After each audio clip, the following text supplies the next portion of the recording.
Honda's electrification is beyond the trend kasi nga may global goal sila na by 2050 carbon neutral na sila. Kaya nga inuunti-unti nila, syempre hybrid muna bago yung mga electrified vehicles. At late last year, nilabas sila itong katabi ko, the 2025 Honda Civic eHEV or Honda Civic Hybrid. Oh, alam niyo na gagawin. I'm your host Stanley Chi.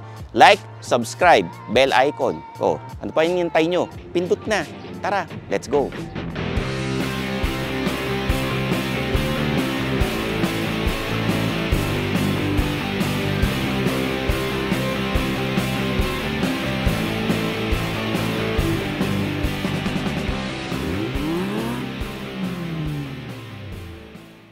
Kotse ba?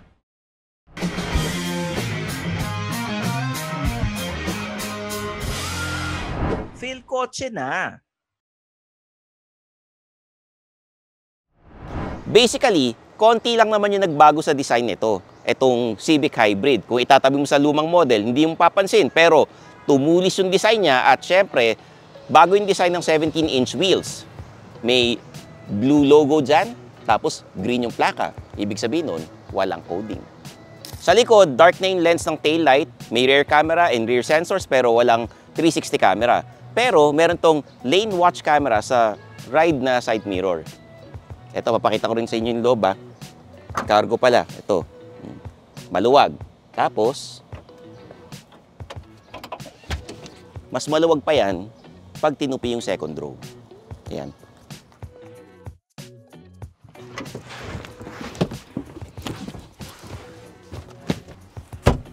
Dito sa second row, leather seats na may fabric. Okay ito kasi pag nabilad sa araw, hindi masyadong umiinit. Maluwag ang legroom. Magandang headroom. Ayos din. May bottle holders, aircon vents, USB Type-C ports. Tapos ito, papakita ko sa inyo ha. May armrest na may cup holders. Alam nyo, itong advantage pag lumaki yung bagong Honda Civic eh. Kasi parang siyang family car. Diba? Yung dati kasi mas maliit, yung mga early 2000.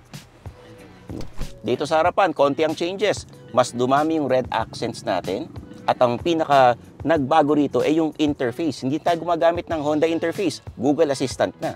This 9-inch touchscreen has Google built-in. Sinamahan pa ng wireless Apple CarPlay and Android Auto. So ano ang magagawa mo dito? Meron kang Google Maps, may Google Assistant ka, and pwede ka pang mag-download ng additional apps from the Play Store. Basically, para na talaga siyang tablet sa kotse mo. And with Google Assistant, pwede mo nang i-text yung tropa mo, set schedules, and adjust the aircon temperatures. So, bukod dyan, may Type-C na USB, cup holders, bottle holders sa magkabilang gilid, pero ang reklamo ko lang itong mga piano block. Kasi ka gasgasin. O tara, mag-drive na tayo. Tito Jacob. Oh, dinadrive na ni Tito Jacob itong Honda Civic Hybrid. Yung internal combustion engine produces 141 horsepower. Pero yung electric motor produces 184 horsepower and 315 Newton meters of torque. Sobrang lakas nitong Civic na to, Tito Jacob. Actually, medyo malaking difference niya from the old one. And masasabi ko lang, Stan, is this car, tinanggal niya yung compromise ng... Kasi dati, kung gusto mo ng fuel efficient na kotse, kailangan mabagal or hindi ganun kalakas kasi mas malaki konsumo, di ba? Oo. Or kung gusto mo ng sporty, syempre, magko-compromise ka sa fuel efficiency. So, gastos ka ng gasolina. This car has both. It can be fuel efficient and sporty at the same time. And that's because of the hybrid system ng Honda. Kaya ako nandito to explain the different eHEV system ng Honda, which is sobrang bias niya sa EV. Like most of the time, EV yung umaandar. Makikita mo naman siya dito sa sa instrument mo, nakalagay EV. Mga speeds around hanggang 80 or 90 ganyan, kaya niya mag-EV mode. Actually 110, 120. Let's say nag-overtake ka, nag-coast ka ng 120, minsan papalo pa rin yung EV, pero huwag niyong gagawin yan. Ako kasi, Tito Jacob, pag sinasabi mong EV, iniisip ko Pokemon eh. Bakit? Di ba yun yung Pokemon si Eevee. Pag naglaro ka Pokemon doon, daling ulihin yun eh. Oo nga, no? Banda rin yan eh. Pero hindi. Pero ako, Pokemon, di ba? Ako naisip ko ito, Pikachu, kasi electric eh. Electric, but dahil hybrid nga, may internal combustion engine which works to power up the other dalawang electric motor ng Civic. So yung isa is to charge the battery, the other one is to power up the wheels. So that's how it works. Now, medyo nag-nerd out ako dito. Pero yun nga, yung engine, charge yung motor na charges the battery, and then yun yung main purpose niya. Kaya mostly EV mode siya, and then nagcha-charge siya at the same time. Now, kailan pumapasok yung internal combustion engine? Pag hard acceleration ka, or let's say yun nga, yung ano ka na, high speeds na driving, yung batak na driving. Yun, papasok yung internal combustion engine yan. Pero most of the time, EV siya. And that's why, sobrang tipid nito. Kasama yung spirited driving, coasting, city drives. Nakakuha ko within 1 week, within 500 kilometers of driving, 19 kilometers per liter. So, Tito Stan, sobrang tipid nun. Kasi sa tansya ko, yung lumang Civic, kalahati lang nun, combined. And ito, truth be told, pare, yung Brio ko, which has a small 1.2 liter engine, ang average ko is ngayon nasa 12 kilometers per liter. So, ang laking difference, 'di ba? And that's with the car na sporty pa rin.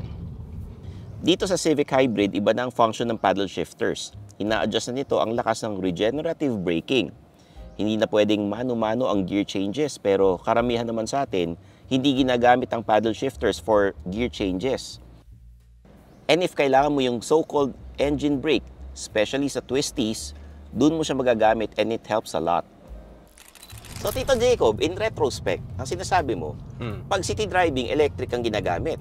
Pero pag sa highway, yung combustion. Pumapalo. So pumapalo dyan matipid pa rin. Oo, kasi ang internal combustion engine, ang pinaka-efficient na point niyan is sa highway.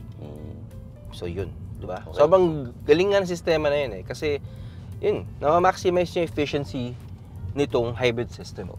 Pero Stan, gusto ko ring daanan yung pagiging sporty nito, because yun nga, kahit efficient siya, pag gusto mo mag-overtake, ano siya bumabatak talaga. I mean, humihila talaga. And that's because electric Electric yung electric first, so meaning instant yung torque.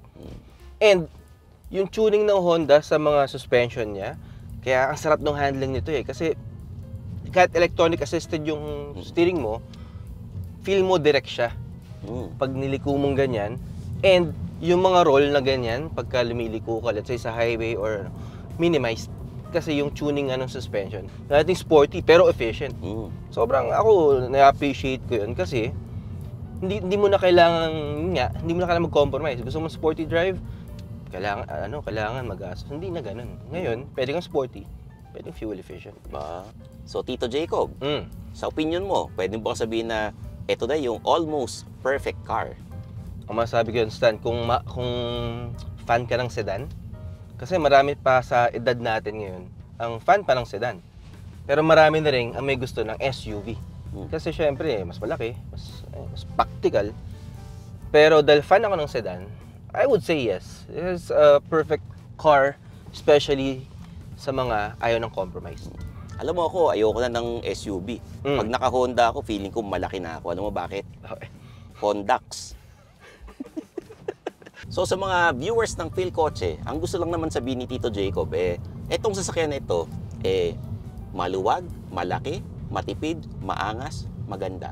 The almost perfect car. Ano yung almost? But almost, no? Diba? Almost, mahal hindi ko pa nga pala nasasabi to. Ang presyo ng sasakyang to 1,990,000 pesos. Mas mahal siya kaysa dun sa lumang model. Pero, kayo magsasabi kung justifiable ba ito o hindi. Tingin ko naman, oo, kasi una-una, magandang hybrid system ng Honda compared sa ibang car brands.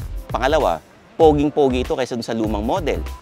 Pangatlo, ang ganda nung pagka-inclusion ng Google Assistant dun sa interface. And pang-apat, pwede mo nang pagsamahin yung pagiging sporty at yung pagiging fuel efficient, sabi nga ni Boss Jacob. Pero ang totoo niyan, kayo makakapagsabi kung sulit ba to o hindi. Kasi nga, baka mamaya, pag hindi ka fan ng Honda, sabihin mo, titingin ako ng ibang brands, gano'n, kung ano mga palusot ninyo. Pero kung fan kayo ng Honda, matutuwa kayo kasi at least meron dito niyan. Pero ito sa akin lang. Pag Honda sasakyan mo, maraming mga service center at maraming mga kasa. Madaling magpaayos at yung pyesa, wala kang problema. Yun sa akin lang. So there you have it. I-test drive nyo na para matry ninyo. I'm your host, Stanley, yung senpai ng turbuhan. Magkita-kita tayo sa next video dito lang sa Philcoche. Bye-bye! Thanks for watching! For the latest news, reviews, and anything you want to know about cars and car ownership, visit philcoche.com. Follow us on YouTube, Facebook, Instagram, and Spotify para hindi ka huli sa usapan. Tandaan, kotse ba? Philcoche na!